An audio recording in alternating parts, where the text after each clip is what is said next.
Let us watch this particular incident, what really happened at this particular intersection.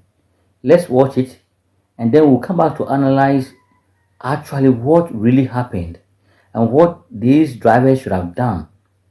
And not only these drivers, even a rider and other pedestrians. Why we have these things there? You see, when you're driving and you are approaching an intersection, or anytime you are driving, as drivers, we must observe the road very well. We must observe the signs, the road markings. These things are very necessary. When you are driving without observing the road signs and then the road markings, you will always create problems.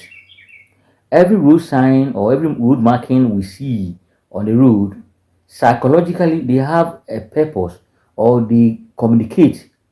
The road signs they are communicating. The road marking there is communicating. So every road sign or every road marking that you see on the road is communicating. It has a reason, is informing you of something. And so let's watch this and then we'll come back to analyze the whole thing.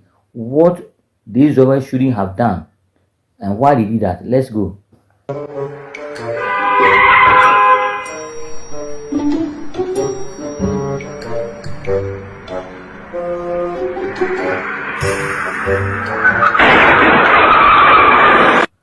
As we saw, this is an intersection and there are things we can observe or we can see.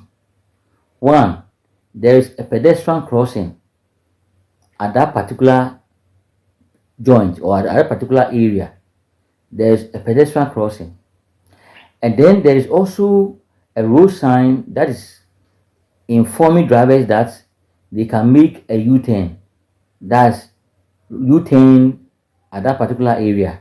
So you can see the sign with a blue background and then the white arrow, meaning when you're driving on the right side of the road and you get to that particular location, you can slow down and make a U-turn when the road is free.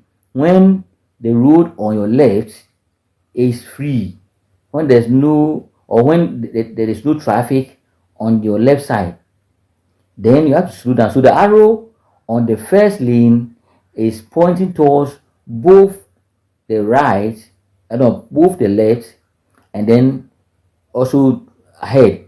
So the arrow is actually it has two arrows. You can see one pointing straight and then one pointing left. So it means that when you get there, you can turn left and you can also make a U-turn at that particular area. And you can also drive ahead. So on the first lane, the arrow has two heads. And then the middle lane, when you take the middle lane, you are driving ahead. Then you can also take the outer lane. When you want to turn right.